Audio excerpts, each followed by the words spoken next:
Hola les amis, j'espère que vous allez bien. Aujourd'hui on se retrouve pour une nouvelle vidéo dans laquelle je vais te parler de la pensée positive et de la polarité. C'est parti. Pensée positive, c'est juste prendre ce qui est positif et rejeter entre guillemets ce qui est négatif. Et c'est là où ils ont tort, parce que ça s'appelle être dans le déni. Être dans le déni, c'est refuser l'opportunité de définir ce que l'on veut.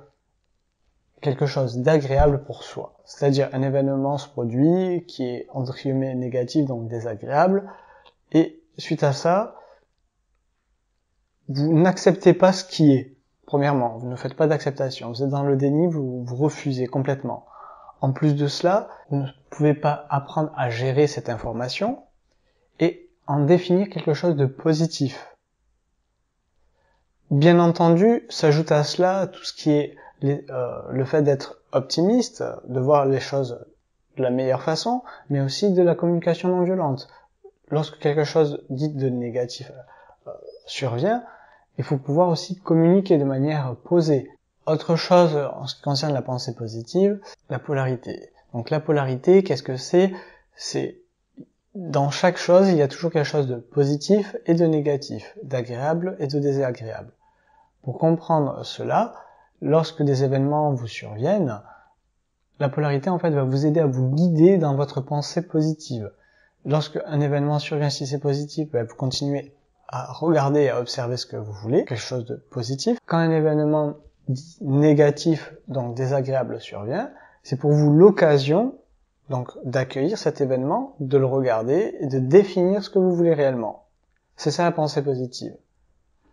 Avec la polarité. Donc la polarité vous permet de définir en fonction des choses positives et négatives que vous rencontrez, des choses agréables et désagréables que vous rencontrez, de définir votre route le meilleur pour vous-même. Et ça c'est très important avec la polarité. Maintenant, lorsqu'on parle aussi de pensée positive et de polarité, ce qu'il faut comprendre c'est que les personnes négatives que vous avez rencontrées, leur comportement ne définissent pas les personnes qu'elles sont. Ce n'est pas parce que la personne a été à un moment désagréable ou négatif, peu importe le nom que vous lui donnez, ce comportement ne définit pas la personne. Elle est bien plus que cela.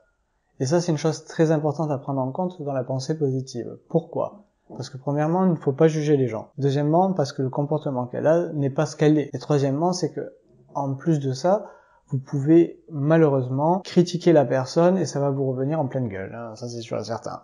Une fois que vous parvenez à traiter en fait l'ensemble des informations, qu'elles soient agréables, désagréables, positives ou négatives, là vous utilisez concrètement la pensée positive. Et ensuite, vous pourrez utiliser d'autres outils tels que être optimiste et la CNV. J'espère que vous avez aimé cette vidéo, on se retrouve pour une prochaine vidéo. Pensez à vous abonner, à liker si ce n'est déjà fait. Partagez également sur les réseaux sociaux. Laissez-moi des commentaires si vous avez des questions et je vous dis à bientôt. Ciao, ciao!